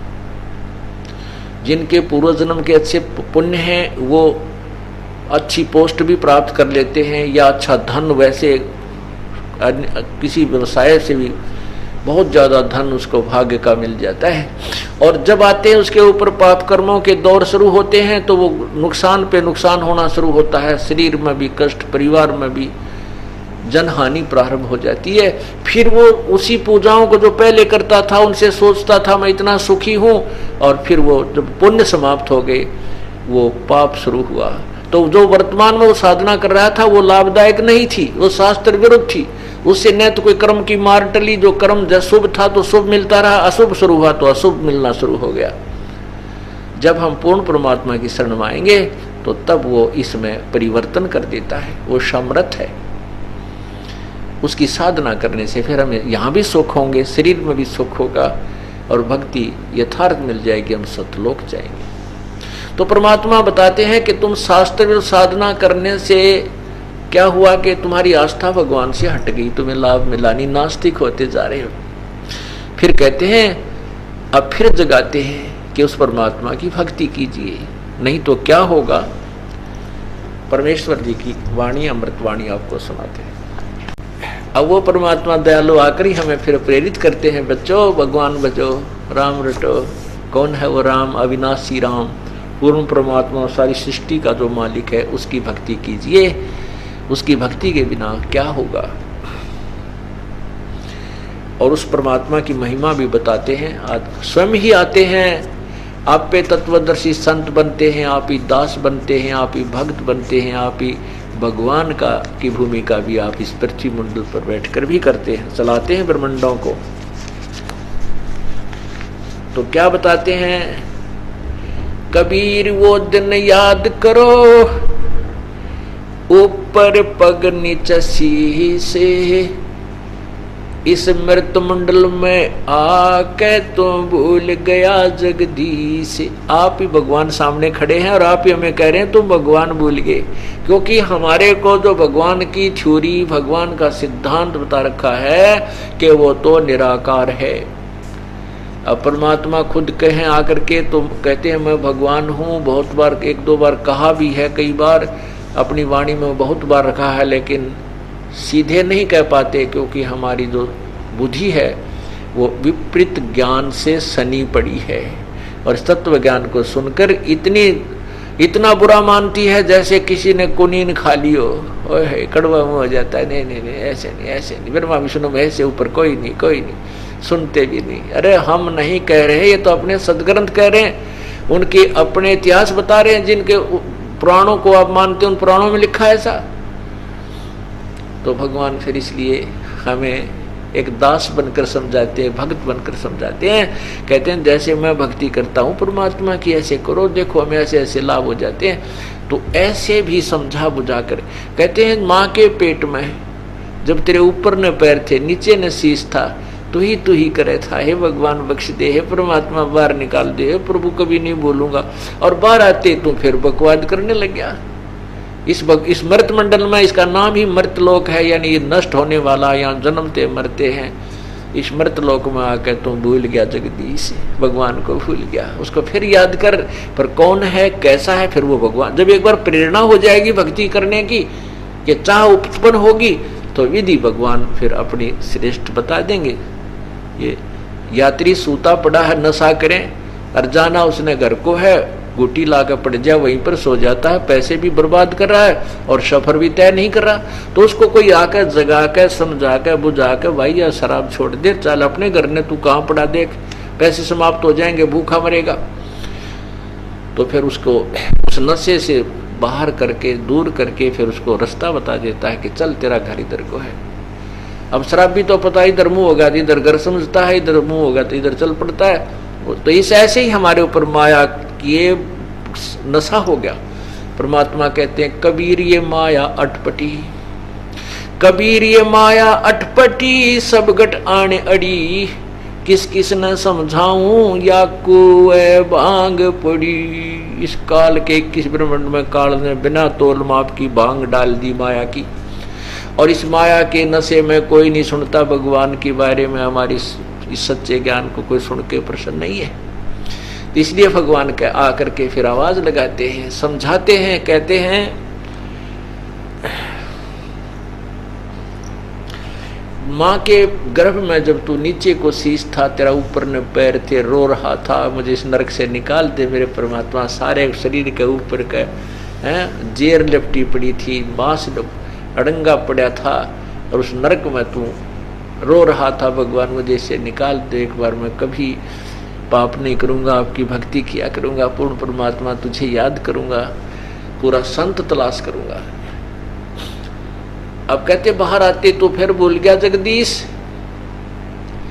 कबीर वो दिन याद करो, ऊपर पैर नीचे शीश, इस मृत मंडल में आके तू भूल गया जगदीश। देखा पता अपने आप के अपने बारे में जानकारी देते हैं, आप ही हमें प्रेरणा देते हैं, उठ ले भाई, क्यों सोया पड़ा है, जाग, इस मोह की नींद से बाहर जाग। क्या कहते हैं, पानी की जल बूंद से साज बनाया जीवे, अंदर बहुत अंदेश था बार विसरिया पीवे। अंदर तो माँ के पेट में तू बहुत कुछ कह रहा था, अब बाहर आकर के अब भूल गया उस परमात्मा को। पानी की जल बूंद से ये साज बनाया सांच, रखन हारे राखिया उस जठराग्नि की आंच। माँ के पेट में जठराग्नि होती है, सबके पेट में, वैसे तो प्राणियों के, और माँ के पेट में इसलिए कहा कि वहाँ बच्चा का गर्भ भी होता है, वो एक तरल पदार्थ से प्रारंभ होता है, और एक चीकले जैसा शरीर कच्चा कच्चा होता है, बनता है शुरुआत में, और वहीं पर कहते इतनी तेज हीट है साथ में ही माँ के पेट में, जठराग्नि बोलते हैं उसको। पाचन क्रिया जो तेज करती है, पाचन क्रिया जिसे होती है, वो इतनी जबरदस्त हीट होती है, उसमें बहुत ज़्यादा होती है। कहते हैं जैसे बहुत टेम्परेचर होता है उसका, तब ही तो इस आटे को अंदर जो हमारा आहार जाता है उसको वो इतनी गर्म करती है, जाते ही उसके अंदर से फिर ऐसे ऐसे भिन्न भिन्न पदार्थ अलग अलग से उसको तत्व बनाता है, छांटता है, रक्त न्यारा, मांस न्यारा है, और पेशाब मल अदर से अलग से बना देता है। तो इतनी ज़बरदस्त हीट बनती है इसकी, बहुत भयंकर, और फिर अन्य शरीर पर इफेक्ट नहीं करती। देख सो परमात्मा ने कितनी कृपा की, इतनी भयंकर गर्मी के पास तेरे उस चीकले जैसे शरीर को भी सुरक्षित रखा, आज तो उसको भूल गया। पानी की जल बूंद से साज बनाया सांचे, राखण हारे राखिया भाई उस जठराग्नि की आंच। आंच माने तपन, तपत उसकी हीट से। पानी की जल बूंद से साज बनाया सोदे, अब जग में तो पंडित बन गया पढ़ के 18 बोध। ये 18 ज्ञान, 18 बोध, 18 बोध ये अलग हैं। जैसे इसमें पुराण जो है 18 पुराणों का एक ही ज्ञान माना जाता है कि बोध है, उसको बताने वाले अभिन्न भिन्न हो गए। बोला केवल ब्रह्मा जी ने, पुराणों का जो ज्ञान है वो एक ही ज्ञान है, सभी उसी ने वर्णन किया। उसमें से 18 वक्ता भिन्न भिन्न हो गए, इसलिए 18 पुस्तकों में लिख दिया गया। उसको 18 पुराणों को एक बोध कहते हैं। तो 18 बोध हैं, जैसे 6 शास्त्र, 4 वेद और 18 पुराणों का एक ज्ञान, 11 उपनिषद, इन सब को मिला करके ये 18 बोध कहते हैं। ईब तू पंडित बन बैठा और 18 ये बोध भी पढ़ लिए तूने, पर भक्ति से यथार्थ इनमें है नहीं जो वास्तविक ज्ञान है। सत्य साधना कीजिए। पानी की जल बूंद से अजब बनाया ख्याल, वो धरनी धर जाना नहीं फिर आ पड़ा जमजाल। उर्दमुखी जब रह था तल सिर ऊपर पाँव, तले सिर ऊपर पाँव और जठ रखण हारे राखिया, जठ अरागनी की लावा। जैसे कहीं पर ये ज्वालामुखी फटता है तो उसका इतना जबरदस्त लावा निकलता है, उसका टेम्परेचर का अंत नहीं होता, जो पहाड़ को भी फोड़कर जमीन को फोड़कर बाहर आ जाता है।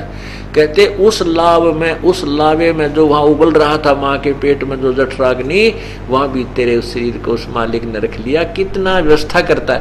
यदि तू उसकी शरण में आ जाएगा, सच्ची साधना करेगा, तो परमात्मा आज भी तेरी ऐसी ही रक्षा करेगा। 100 कारण बना देगा तेरे यहाँ रक्षा करने का। तू भक्ति करता है। कितनी प्यारी व्याख्या की है। अस्थि चाम रग रोम सब किसने कीना गोदे, उधर बीच पोषण किया तेरा बिन जननी के दूधे। उस परमात्मा ने अस्थि माने हड्डियां और चाम कितना सुंदर ऊपर बना दिया। और कैसी लीला उस मालिक की। और न्यारी न्यारी नस स्नायु बना दी, रग ये रोमकूप बनाए, इसमें कितनी झांकी ला दी, शरीर में कितने सुराख बना दिए। इसके अंदर फिर मांस, गूद माने मांस, कितना अच्छी तरह सेट कर रखा है। और उदर बीच पोषण किया तेरा बिन जननी के दूध, पेट में तेरे शरीर की परवरिश उस परमात्मा ने बिना दूध के, माँ का दूध भी नहीं था वहां पर, अपने हिसाब से सिस्टम कर दिया। माँ की नाभि से तेरी नाभि का कनेक्शन कर दिया और वहां से तेरे को तेरी वहां भी परवरिश की। आज यहाँ भी वही करेगा। अगर तू उस पर विश्वास करके भक्ति करेगा तो वो परमात्मा ऐसे ही तेरी यहाँ भी वो तेरी व्यवस्था, तेरे जीवन निर्वाह का वो कहीं ना कहीं से जुगाड़ आप पर जोड़ देगा। पर सच्चे मन से उसकी भक्ति पर लगिए। तू ही तुतकार थी जपता जपा जाप, वहां तो बोल तो सके नहीं था। अजपा जाप भगवान अंदर ही अंदर बख्श दे मालिक। तू ही हे मालिक, तेरे बिना कोई नहीं मेरा, तू ही मेरा साथी है। तो कहते हैं बाहर आके भरम गया अब बहुत उठाए पाप, तू ही तुतकार थी जपता जपा जाप, बाहर आके भरम गया बहुत उठाए पाप। तू ही तुतकार थी निरंकार धुन ध्यान, जिन यो साज बनाइया जाकू ले पहचान।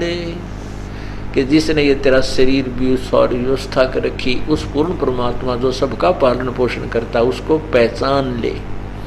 अन्य भगवानों की साधना से भी तुझे वो लाभ नहीं मिलता। अब उसको पहचान, उस साईं को पहचान जिसने तुझे जिसने तेरे को सारी व्यवस्था दे रखी है, तेरा शरीर भी बनाया, तुझे आहार भी दे रहा है, तेरी रक्षा भी कर रहा है। अब ररंकार धुन ध्यान, ररंकार कोई जाप नहीं है।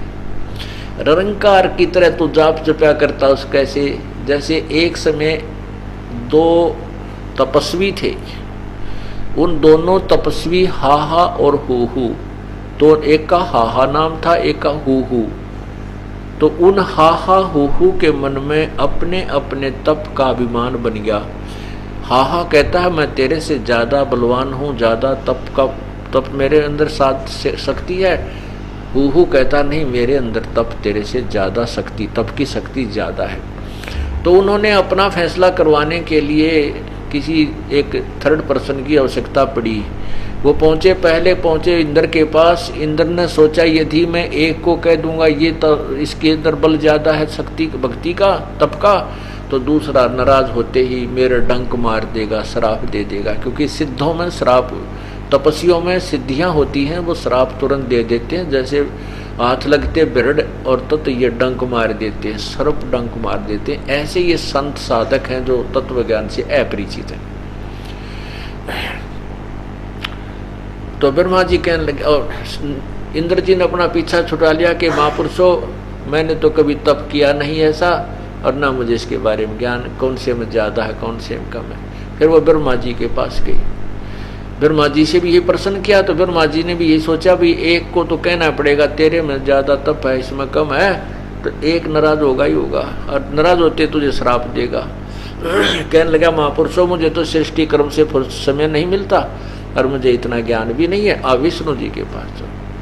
विष्णु जी से भी यही प्रश्न रखा। यही बात विष्णु जी के मन में आई कि भी एक तो पावेगा इनमें कम शक्ति वाला, और यही तेरे साथ करेंगे। अगर तूने इस एक को कह दिया जो शक्तिशाली है, दूसरा श्राप देगा, जैसे नारद ने दे दिया था भगवान विष्णु को श्राप। तो कहने लगा, भाई ऐसा है महापुरुषों, महात्मा जी, मुझे तो इस पालन पोषण में, सतिथि में बहुत समय लगता है, और मेरे पास इतना समय भी नहीं, और मैं जानता भी नहीं, क्योंकि तप ऐसे तप हमने नहीं किए जैसे आपने किए। आप भगवान शिव के पास जाओ, क्योंकि वो बहुत साधना करते, तपस्वी हैं। शिव जी के पास आए तो शिव जी के मन में भी यह बात आई कि ये एक को अगर मैंने मना कर कमजोर बता दिया, वो श्राप देगा। वो बोला, वो शिव जी ने कहा, भाई आप ऐसे करो, एक मातंग ऋषि है नीचे, वो तप करता है, और तप के बारे में जानकारी वही ज्यादा रखता है हमारे से, आप वहां जाइए। अब वो मतंग ऋषि के पास आ गए। मतंग ऋषि डिल डोल, बहुत तगड़ा शरीर, कति नो इतना पेट, और नो बैठे अपने आसन पर, पूरी पाल की पाल, तगड़े शरीर था। अब वो दोनों ने देखा कि वो है मतंग ऋषि, वो बैठा। एक के मन में आई कि तो अच्छा हाथी सा पड़ा है भाई, हाथी सा बैठा है। दूसरे के मन में आ गई कि ये तो मगरमच्छ कैसा आदमी है भाई, वो मगरमच्छ। अब मतंग ऋषि के अंदर एक सिद्धि थी जो मन की बात पकड़ लेता था। ये सिद्धियां होती हैं, एक सिद्धि मन वृत्ति बतावे, एक सिद्धि जल पैर न लावे, एक सिद्धि जो बहु जग जीवे, एक सिद्धि जो कुछ खावे न पीवे, एक सिद्धि आकाश से उड़ जाई, एक सिद्धि जल पैर न लाई, एक सिद्धि ब्रह्मांड चलावे, एक सिद्धि निस्वासर जागे, एक सिद्धि सेवक हो आगे। इस तरह की 24 सिद्धियां हैं, लेकिन इनके पास जो साधना है, इनसे 8 सिद्धियां, अष्ट सिद्धियां प्राप्त हो जाती हैं। इनमें से एक सिद्धि भी जिसको मिल गई वो प्रभु पाक जाता है, हृदय की गांठ मिलते ही पंसारी बन जाते। और 24 आंख की जो सिद्धि 24 भी आ जाए तो भी इनको प्रयोग नहीं करना चाहिए संत ने, वो तो बाई प्रोडक्ट है भक्ति की, भक्ति आगे चलना चाहिए हमने। तो उसके पास एक मन वृत्ति बताने की सिद्धि थी, उसने उनके मन की वृत्ति जान ली, और पता लग गया कि इसने तो मेरे बारे में कहा तू मगरमच्छ जैसा है, और इसने कहा हाथी जैसा है। तो उन्होंने जाकर प्रश्न किया कि महात्मा जी, हमें बताइए कि हमारे में किस में तप और तप की शक्ति ज्यादा है। मतंग ऋषि बोला, भाई ये फैसला तुम खुद ही कर ले और खुद ही करो। आप कह रहे थे ये बड़ा हाथी सा पड़ा है, आप कह रहे थे मगरमच्छ सा पड़ा है, तो वह सुन्न हो गए, भाई महात्मा तो जानकार है, हमारे मन की बात पकड़ गया।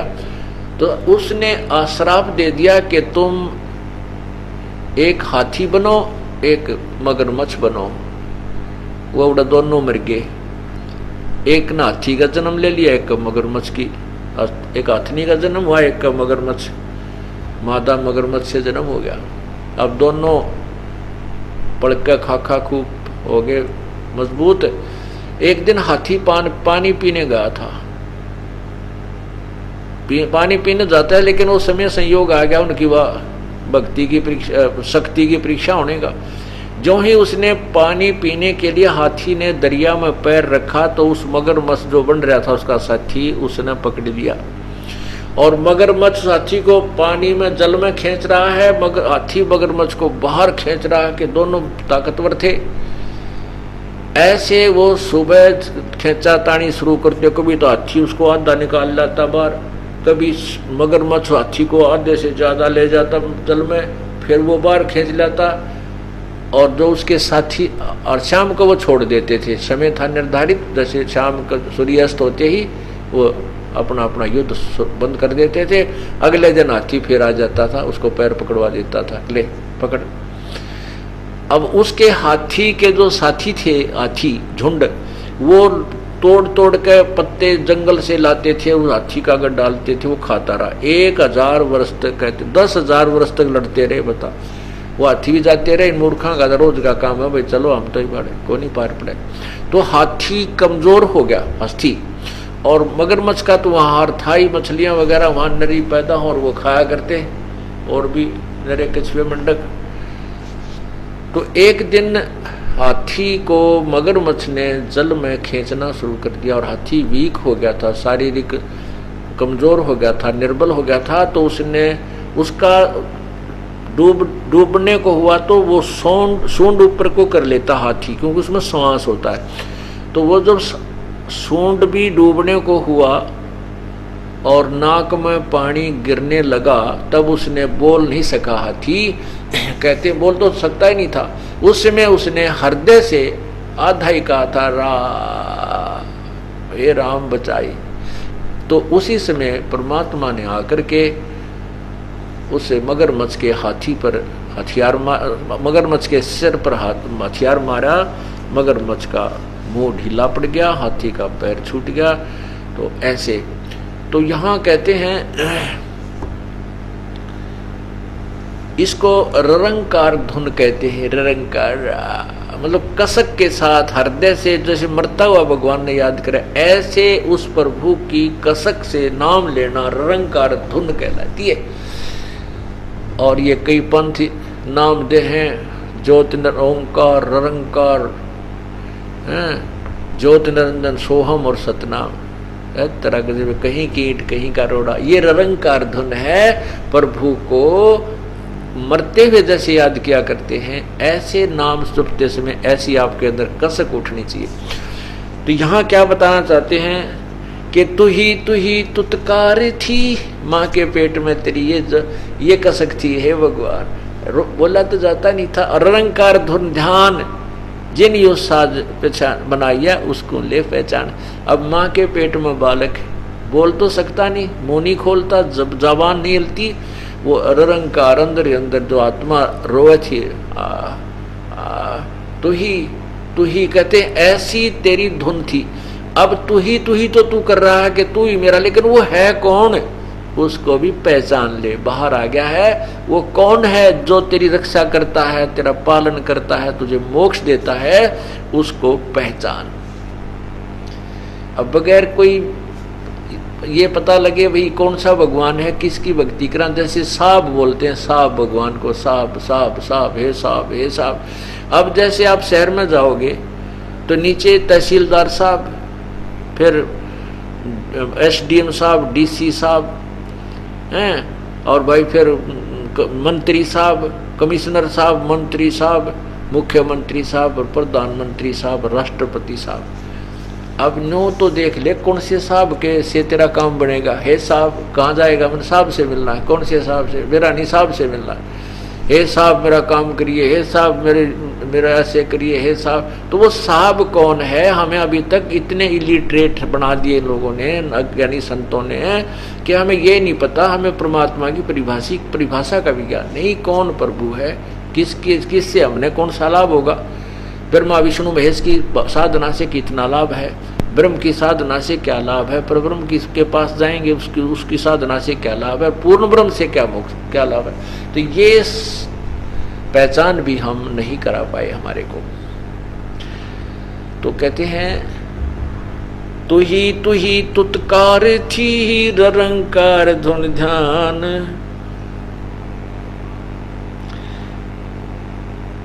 जिन यो साज बनाई या जा कोंडे पहचान।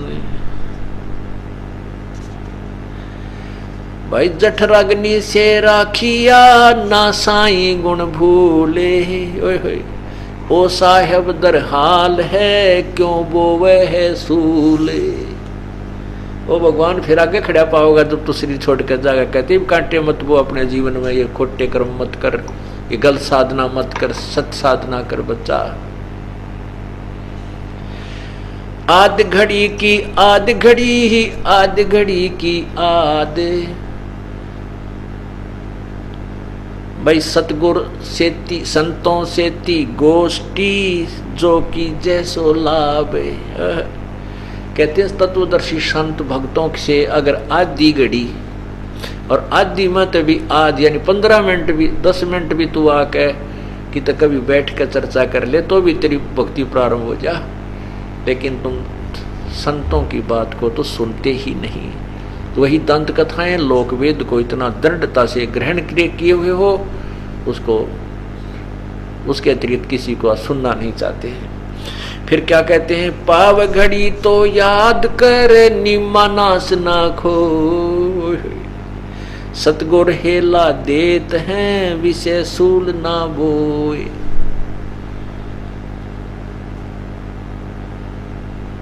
आधी घड़ी की आध घड़ी, आधी की पुन आध यानी 1/4 घड़ी का चौथा हिस्सा। एक जैसे 64 घड़ी के 24 घंटे बनते हैं।